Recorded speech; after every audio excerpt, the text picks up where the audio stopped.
This text isn't actually, the full text is not even in the lectionary. So in our typical 3-year cycle, we wouldn't even really encounter it. But this quarter, I've been taking a class on preaching the Hebrew Bible. It's an advanced preaching seminar. And I think there's a reason that the Hebrew Bible falls under an advanced preaching seminar, because there's a lot of weird stuff in here. A lot of weird stuff. These stories are actually seemingly normal because we read about Jesus' miracles all the time, but there's some other stuff in here that's pretty weird. And there are many reasons. I don't think that we preach the Hebrew Bible very often, or the Old Testament. And I think there are many reasons why we might be a little averse to the Old Testament. As Christians, and particularly as members of the Stone Campbell movement, which the disciples come from, we're focused on the New Testament and this idea of being a New Testament church. And that influences a lot of our theology. And then, of course, some people think the Old Testament is too violent, and there is a lot of violence. The God of the Old Testament is an angry God. But for the same reason, we looked at the development of Christian theology earlier this year in our History of Christian Thought series at Feed the Body and Soul. We have to acknowledge that the presence of the Old Testament as a part of our Bible and a part of our theological history. And for those of us in Sunday school, we've been traveling through the Old Testament with Amy Jo Levine, a professor at Vanderbilt Divinity School. And I think that we can all say we've enjoyed this series, even with all of the violence and some of the interesting things. It's put a lot of it into context for us.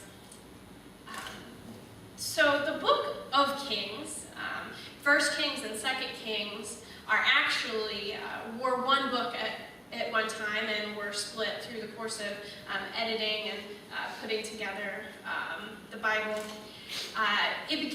The book of 1 Kings begins with the end of David's reign and the beginning of Solomon's reign around 480 years after the Israelites left Egypt. In those nearly 500 years, the Israelites have struggled to maintain their covenant with God. We've seen these stories. They keep complaining, things aren't going well for them. They decide to worship idols or other gods, and then God gets angry. God sent judges to lead them and to steer them on the right path, but they eventually asked God for a king. They wanted kings. And God tells them in 1 Samuel 8 that he warns them against what would happen if they had a monarchy, but they wanted one anyway. And the book of 1 and 2 Kings tells the story of the descent of Israel due to the weak leadership of the kings. Somehow the people kept forgetting, have no other gods before me. And this time, the kings too fall prey to this temptation.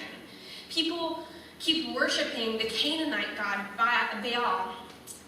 By the time of today's story, the kingdom of Israel is actually no longer a unified nation. And both the north and the south are facing internal conflicts and external threats. The prophet Elijah, not to be confused with Elisha, warned the kings of Israel about what would happen if they were not faithful to Yahweh. In fact, in the book of Kings, the prophets, Elijah and Elisha, do not live amongst the people or lead them as previous prophets we've seen, but they live on the outskirts of the community, and they speak against the evils that have pervaded Israel. Churches in America today face some serious threats. We all know that mainstream Protestant denominations are in decline. The numbers just aren't adding up. There are many reasons for this.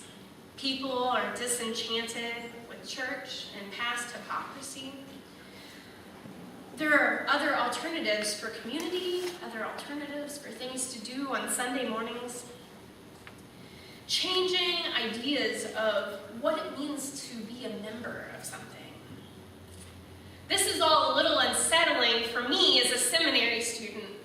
big buzzword among myself and my colleagues is bivocational, which seems to be a covert phrase for churches are in decline and they won't be able to pay you enough to support yourself, so you're going to have another job to support your church ministry.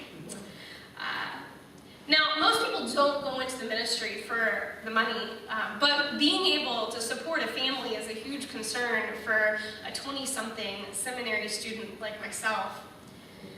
Outside of the church, we're facing a lot of challenges too. Some Christians claim to interpret and preach the gospel for all of us, and their voices seem to be louder than the rest of us who know there's something a little wrong with their message, a little corrupted. The message they preach isn't the gospel of love and reconciliation with God and with each other, but one of intolerance and judgment and exclusivity. That makes it really hard. Our identity as Christians and our gospel message has been hijacked, and it makes it really hard and discouraging for us to be the presence of Christ in our community. It's definitely a challenge this church faces here in Downers Grove. We are a pretty small congregation, and we live in an area where everyone is either already a part of a church or not looking for a church because of the many reasons we already mentioned. Just like the larger church, we get worried about numbers and about meeting our budget and about whether or not the ministry that we do is making any type of an impact. Today's scriptures from 2 Kings are an interesting anthology of miracles performed by Elisha. There are 4 stories here, 5 miracles, all seemingly different. But somehow they're placed here in this text, in this place for a reason. First, we have the story of the widow. After the death of her husband, who is a follower of Elisha, the widow is completely bankrupt. According to the law, her children may be taken as slaves to help repay her debt.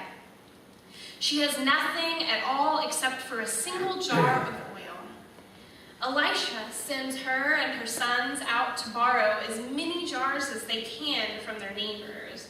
And they fill jar after jar. And as they fill each jar, there was still more oil until they had run out of jars.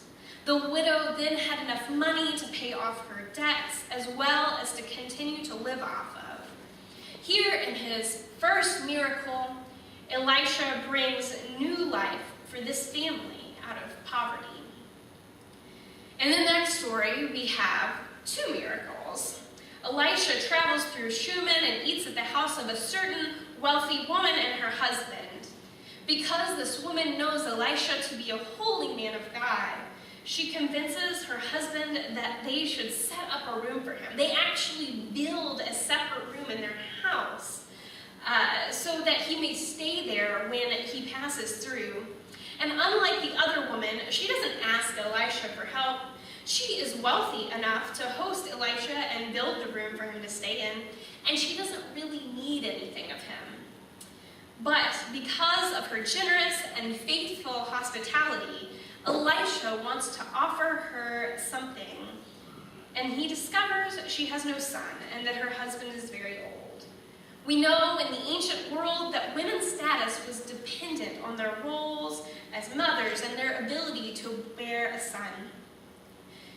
Elisha tells her she will have a son, and she responds a little bit with disbelief, warning him not to deceive her, as if she knows that something could still go wrong in this. But here in his second miracle, Elisha brings new life where there had been no possibility of life before. Of course, the story of the Shunammite woman continues, and after some time has passed, the boy is old enough to talk and communicate, but his head is hurting. He comes out complaining of some unknown illness and dies in his mother's arms. Because of his own miraculous birth, the woman is determined to go see Elisha. She reminds him that she never even asked for a son and did not want her hopes raised, only to see her son mysteriously die. Elisha sends his staff ahead with a servant to attempt to waken her son. But that doesn't work, and the woman is determined that she will accompany Elisha back home. When he gets there, he goes into the room where she has laid her son, and he prays and he stretches his own body over her son's lifeless body, literally imparting his own life and spirit into her son's. He gets up and paces around the room and then lays there one more time. And then the boy sneezes 7 times, symbolizing the breath of life that has come back in him. And here again, Elisha offers new life in the face of death. And the last 2 miracles have to do with food. In the first, Elisha is eating in the company of prophets. As one of them is gathering herbs for the stew, he found wild gourds, which he included there. And as they begin to eat it, they realize that the stew was poisonous. They say there's death in the pot. And by adding flour, the poison was able to be removed. In the last story, Elisha provides enough bread for 100 men to eat in the midst of famine in the nation. And despite the skeptical servant who believes that there's not enough food for all of them, and here Elisha offers new life and abundance in the midst of death.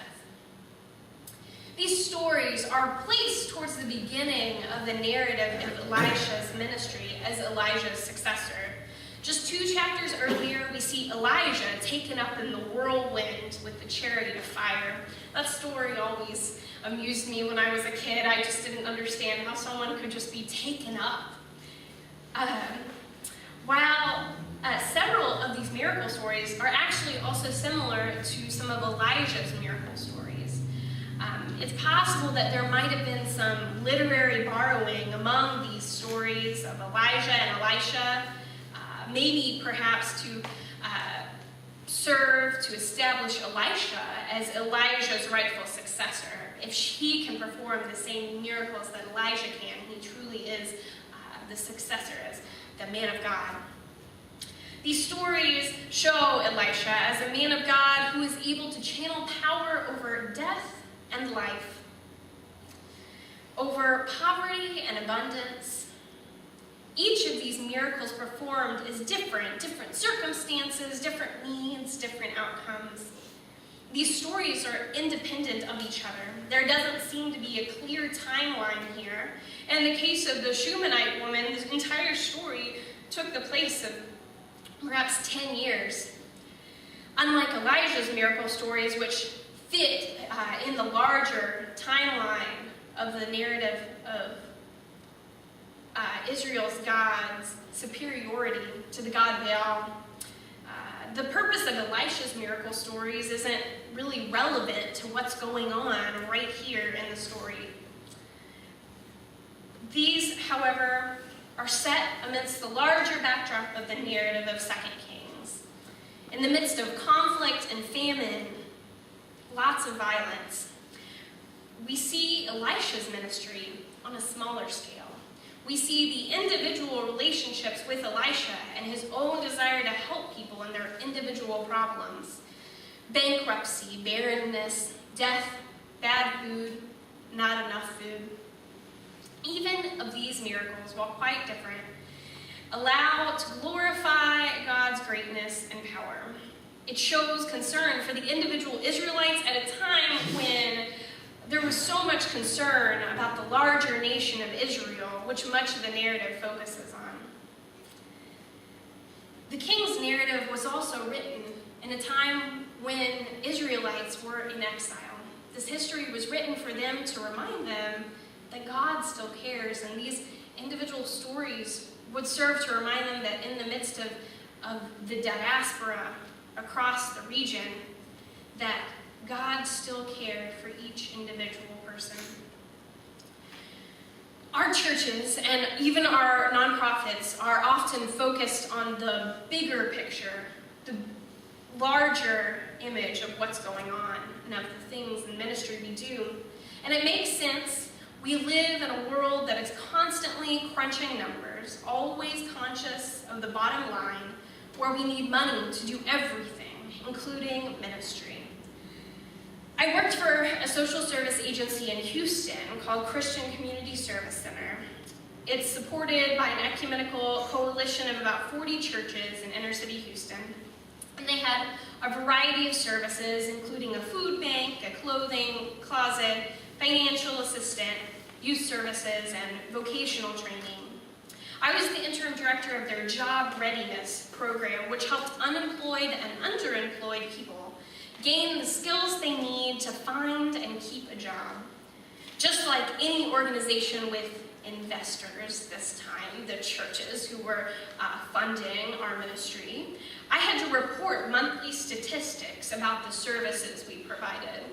But unlike the other areas of our agency, however, our information wasn't as cut and dry as how many meals we provided, how many families were assisted, how much money was offered to keep lights or gas on. Even in the months when we served the most clients, we might have the least reported job offers. Facilitating a mock interview with a client who was worried about an upcoming interview, looking over someone's resume and providing suggestions, helping to make business cards. The work that we did was often unquantifiable. They didn't always have immediate benefits, but in each encounter, I and my volunteers formed relationships with people. Relationships with them and their hopes and dreams, and their vulnerabilities and their fears. We are present with people in their need in the midst of larger systematic injustices, which sustain income inequality and joblessness and underemployment. Elisha was present with the Israelites in their own need, even in the midst of the larger uncertainties and conflicts of the nation and within the region. We do a lot of that same work here in this church. When I came here in September, I was largely broken. Last year wasn't really great for me in divinity school, and I found myself wondering if I was in the right place or if I had made the right choice or if ministry was really for me at all. I had come from a background in international relations, and I thought maybe I could still find something in that field. I came to serve you, but in fact, you served me. I came expecting to complete an internship, a requirement of my degree, which I had decided to commit to. I decided to keep going with, even though I wasn't really sure where it was going, and I wasn't feeling really happy here in Chicago. And in the relationships that I formed with each and every one of you in the conversations over coffee hour, the discussions in Sunday school and at Feed the Body and Soul, and visiting people in the hospital and having communion with them and praying with them. You let me into your lives. You taught me how to be a minister when I'm pretty sure I didn't really know how to be. In a time where I kept thinking, I'm just faking it, you know? So today as we talk about Elisha and the miracles that he made for other people, I just wanted to thank you for the miracle that you've been in my life. In what I told somebody the other day was probably one of the most transformative years in my entire life. This year has stretched me, and I've grown in so many ways, intellectually and academically, but as well, but also here in learning how to be a minister. So I'm evidence of the miracles that you can make. So I hope that in the future you will find opportunities to make more miracles like those of Elisha, and building relationships with people as they walk in this place. I hope that you are able to take God's message of love with you and transform lives as you're already doing. So thank you.